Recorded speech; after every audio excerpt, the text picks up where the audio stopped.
lovely student, this is Adya. Welcome back to the channel. आज हम ले रहे हैं 9th क्लास की एक्सरसाइज 6.2 का question number 3 according to the new edition syllabus. अगर पुराना एडिशन है तो उसमें क्वेश्चन नंबर 4 आपको लिखा हुआ मिलेगा और न्यू एडिशन में क्वेश्चन नंबर 3 होगा। ठीक है, मैं क्वेश्चन रीड कर रही हूँ। पहले तो फिलहाल यहाँ पर एक फिगर दी हुई है, हम उस फिगर को ड्रॉ कर लेते हैं ताकि इजीली हमें समझ में आएगा। तो मैंने क्वेश्चन एक्सरसाइज 6.2 है ये, और इसका जो क्वेश्चन है पहले हम उसकी फिगर ड्रॉ कर रहे हैं। ये क्वेश्चन नंबर 3 है और this is very very important question for the exam point of view. देखिए, आपको दिखाई देगा कुछ इस तरह से फिगर बनी हुई है। फिगर बनानी बहुत ज़रूरी होती है, हर बार मैं आपको ये बात समझाती हूँ। और लेबलिंग भी ज़रूरी है।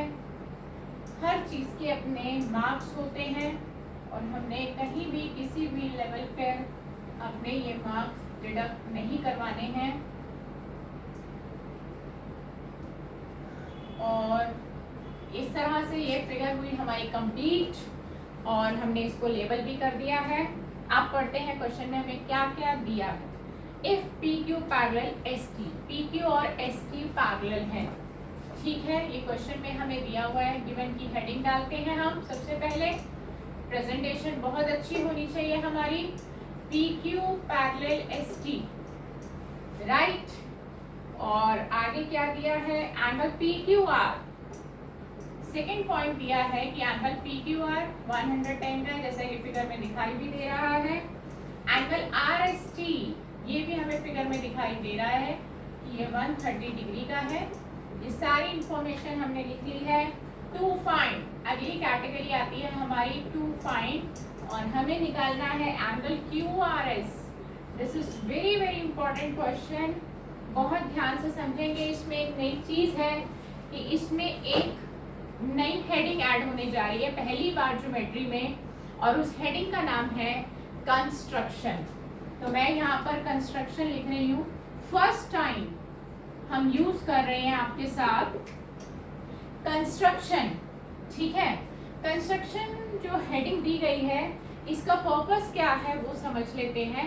कुछ चीज इस फिगर में हम खुद से ऐड कर रहे हैं, कुछ खुद से ड्रॉ कर रहे हैं, और उसको हमें कंस्ट्रक्शन हेडिंग के अंदर मेंशन करना होता है कि हमने इस फिगर में क्या चेंज किया है। चेंज हम अपनी तरफ से कर सकते हैं, बट उसको हाईलाइट करना जरूरी है, उसको कंस्ट्रक्शन हेडिंग के अंडर दिखाना जरूरी है। तो हमें उसको फिगर में भी दिखाना है और कंस्ट्रक्शन के अंदर लिख कर भी दिखाना है कि हमने क्या चेंज किया है। जो भी कंस्ट्रक्शन का पार्ट हम फिगर में दिखाते हैं उसको हम डॉटेड से दिखाते हैं कि ये क्वेश्चन का पार्ट नहीं था, ये पार्ट हमने खुद से किया है। आइए देखिए मैं क्या कर रही हूँ। हम जो भी काम यहाँ पे करेंगे वो सब लीगल होगा स्टडी मटेरियल के अकॉर्डिंग। हम इस लाइन को एक्सटेंड कर रहे हैं, ठीक है। और देखिए मैंने डॉटेड का इस्तेमाल किया है, स्ट्रेट लाइन का इस्तेमाल भी नहीं किया है। और ये काम करना कुछ गलत नहीं होगा क्योंकि हमने कुछ अलग से कुछ हटके नहीं किया है। हमने जो भी किया वो जेन्युइन पार्ट है और उसकी रिक्वायरमेंट है क्वेश्चन को करने की। क्वेश्चन तभी सॉल्व होगा। तो ऐसा किसी के माइंड में ना आए कि हम खुद से नहीं कर सकते, हम कर सकते हैं, बट वो पार्ट सही होना चाहिए और वो डॉटेड से आपको शो करना है। देखिए हमने क्या करा है, इस पी क्यू लाइन को एक्सटेंड किया है। जब दो पैरेलल लाइंस को हमने ये कॉन्सेप्ट भी सीखा था कि अगर दो लाइंस पैरेलल हैं तो अगर हम उन्हें एक्सटेंड भी कर दें तो भी वो आपस में पैरेलल ही रहती हैं। तो कॉन्सेप्ट यहाँ पर यही है कि हमने इसको एक्सटेंड किया, but such that they are parallel to each other ना, अभी भी वो पैरेलल हैं। ठीक है, तो हमने क्या करा, पी क्यू को एक्सटेंड किया, उसने एस आर को सपोज करिए ए पॉइंट पे काटा और बी तक एक्सटेंड किया, राइट। तो हम लिखेंगे extend P Q to point B and intersect R S at A point such that कि P B parallel S T या A B parallel S T. इस तरह से हमने एक्सटेंड किया है कि ए बी और एस टी पैरेलल रहेंगी और आर एस को उसने ए पे काटा है, ठीक है।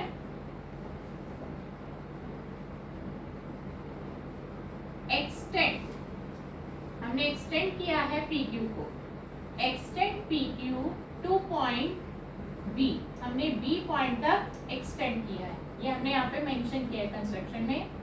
विच इंटरसेक्ट, जो कि इंटरसेक्ट कर रही है, काट रही है आर एस को, आर एस एक लाइन जा रही थी eight A point, A point पे उसको काटती हुई जा रही है, सच दैट, और इस तरह से एक्सटेंड किया है कि जो पीबी है वो एस टी के पैरेलल है। तो ये पूरा हमने यहाँ पे मेंशन कर दिया है कि हमने क्या चीज में चेंज करा है। पैरेलल वैसे भी रहती है, दो लाइंस को आप जितना मर्जी एक्सटेंड करिए या उसको ट्रिम करिए, वो लाइंस हमेशा पैरेलल ही रहती हैं, उनका कॉन्सेप्ट कभी चेंज नहीं होता है। आइए स्टार्ट करते हैं अब हम अपना क्वेश्चन कि हमारा मोटिव क्या था इस कंस्ट्रक्शन को करने का, राइट। आप क्या करिए, इस एंगल को सबसे पहले फाइंड आउट करिए, ठीक है। इस एंगल को हम चाहें तो एंगल 1 नाम दे देते हैं 1, and this is angle 2 and this is angle 3। जब भी हम किसी एंगल की नेमिंग करते हैं तो उसको पहले फिगर में दिखाना जरूरी होता है। अगर आपको याद हो तो आपको बताया गया था, अगर लाइंस पैरेलल हो तो इस पैरेलल लाइन के नीचे वाला और इस पैरेलल लाइन के नीचे वाला, ये दोनों कॉरेस्पॉन्डिंग एंगल्स कहलाते हैं और ये आपस में इक्वल होते हैं अगर लाइंस पैरेलल हो तो। फिलहाल यहाँ पर लाइंस पैरेलल है तो ये एंगल्स इक्वल होंगे, तो हम लिखेंगे एंगल 1 इज इक्वल टू 130, हमारे पास सीधा सीधा आ गया है। और इसका रीजन हम देंगे कॉरेस्पॉन्डिंग एंगल्स। ये कौन से एंगल हैं? कॉरेस्पॉन्डिंग एंगल्स एज क्यों है? क्योंकि अभी अभी हमने शो किया कि जो PB है वो ST के पैरेलल है, इसीलिए ये दोनों कॉरेस्पॉन्डिंग एंगल है और ये आपस में इक्वल है, राइट। चलिए आगे चलते हैं, हम एंगल 3 को या 2 को, किसी को भी पहले निकाल सकते हैं, कॉन्सेप्ट सेम रहेगा।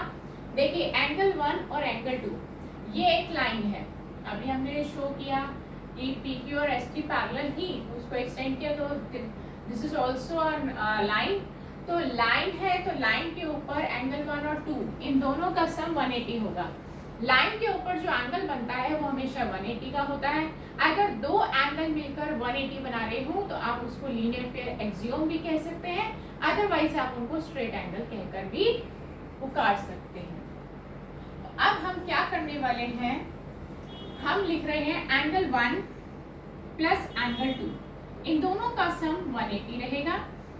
मर्जी आपकी है, आप चाहें तो इसको लीनियर पेयर एक्सियोम लिख सकते हैं, अदरवाइज आप इसको स्ट्रेट एंगल के नाम से भी लिख सकते हैं। मैंने फिलहाल लीनियर पेयर लिख दिया है। एंगल 1 की वैल्यू जस्ट अभी आपने ऊपर निकाली है, तो एंगल 1 को रिप्लेस कर दीजिए 130 से, plus angle 2 is equal to 180, सब कुछ कॉपी किया है, सिर्फ एंगल 1 को 130 से रिप्लेस किया है।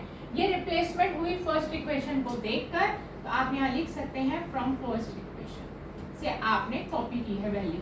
130 यहाँ पे प्लस का है, जब इक्वल के उधर जाएगा तो माइनस का होगा। लीनियर इक्वेशन सॉल्व करना सभी ने सीखा था, 6, 7, 8 3 क्लासेस में हम सीख कर आ रहे हैं, और इसी के साथ हमारे एंगल 2 की वैल्यू आ गई है 50 डिग्री, राइट। इसको आप सेकेंड इक्वेशन दे दीजिए। फिलहाल हमने एंगल 1 और एंगल 2 की वैल्यू निकाल ली है। अब चलते हैं हम एंगल 3 की वैल्यू की तरफ। देखिए ध्यान से, 110 और एंगल 3 ये दोनों मिलकर भी लीनियर पेयर ही बना रहे हैं, सेम लाइन है, लाइन के ऊपर दो एडजेसेंट एंगल हैं, तो इनका सम भी 180 होगा। तो हम इसको लिख रहे हैं 110 plus angle 3 is equal to 180 by linear pair axiom, right. अब यहाँ से आप एंगल 3 निकाल लीजिए, 110 उधर जाकर माइनस होगा और ये आ जाएगा आपका 70, ठीक। इसको नंबर 3 दे दीजिए। तो 1 2 3 जिन 3 एंगल्स को हमने नेमिंग करी थी उन तीनों की वैल्यू हमने 1 बाय 1 करके निकाल ली है। अब बात आती है QRS, इस एंगल की, जो कि हमें एक्चुअली में यहाँ पर निकालना है। QRS देखिए, हम चाहें तो इसको भी नाम दे सकते हैं, आप इसको एंगल 4 दे दीजिए। और देखिए छोटा सा मिनी ट्राइंगल बन रहा है जिसका नाम है QRA। दिखाई दे रहा है सबको? एक छोटा सा ट्राइंगल बन रहा है, हम यहाँ लिख रहे हैं in triangle QRA। You know that कि ट्राइंगल के तीनों एंगल का सम हमेशा 180 डिग्री होता है। और ट्राइंगल के तीनों एंगल्स को हमने नेमिंग भी करी हुई है, 2 3 4। Angle 2 plus angle 3 plus angle 4 is equal to 180, right. और रीजन आप देंगे by angle sum property of a triangle. आप एंगल 2 की वैल्यू लेंगे सेकेंड इक्वेशन से, 3 की वैल्यू लेंगे थर्ड इक्वेशन से। आप 2 की वैल्यू डालिए 50 और एंगल 3 की वैल्यू डालिए 70। ये दोनों वैल्यूज आपने कहाँ से डाली हैं, आप यहाँ ब्रैकेट में मेंशन करिए, from second and third, right. और 50 प्लस 70 कर दीजिए 120। 120 उधर जाएगा तो माइनस होगा, जो अपनी साइड में पहले उसको कॉपी करिए। और एंगल 4 आ गया आपका 60। एंगल 4 आपका वही एंगल है, देखिए, जो आपको पता लगाना था, एंगल QRS। तो एंगल QRS आपका वही एंगल आ गया जो एंगल 4 आया है। एंगल 4 की वैल्यू आई है 60 डिग्री, तो एंगल QRS भी आ गया 60 डिग्री। यही आपका आंसर है। तो ये क्वेश्चन देखने में थोड़ा सा बड़ा लग रहा है पर कॉन्सेप्ट बहुत इजी था। आपने क्या किया, आपने पहले यहाँ पर मेन कॉन्सेप्ट क्या सीखा कि कंस्ट्रक्शन यहाँ पे जरूरत पड़ गई है और दो पैरेलल लाइंस को अगर एक्सटेंड किया जाए तो अपनी पैरेलल लाइन वाली प्रॉपर्टी नहीं छोड़ती हैं, ये भी हमने सीखा। और साथ ही साथ हमने लीनियर पेयर एक्सियोम दो बार लगाया। फिर हमने angle sum property of a triangle, triangle के अंदर तीनों एंगल का सम 180 होता है, ये भी कॉन्सेप्ट सीखा। और इन्हीं सभी कॉन्सेप्ट के साथ साथ हमें अपना आंसर मिल गया। तो ये था हमारा क्वेश्चन नंबर 3 न्यू एडिशन के अकॉर्डिंग। ओल्ड एडिशन में क्वेश्चन नंबर 4 है और ये बहुत ही इंपॉर्टेंट क्वेश्चन है, मैं बार बार आपको बोल रही हूँ। एग्जाम्स में इसके आने के पूरे चांसेस हैं, तो इसकी प्रैक्टिस करते रहिए। नेक्स्ट क्लास में आपसे फिर मुलाकात करेंगे। Goodbye friends.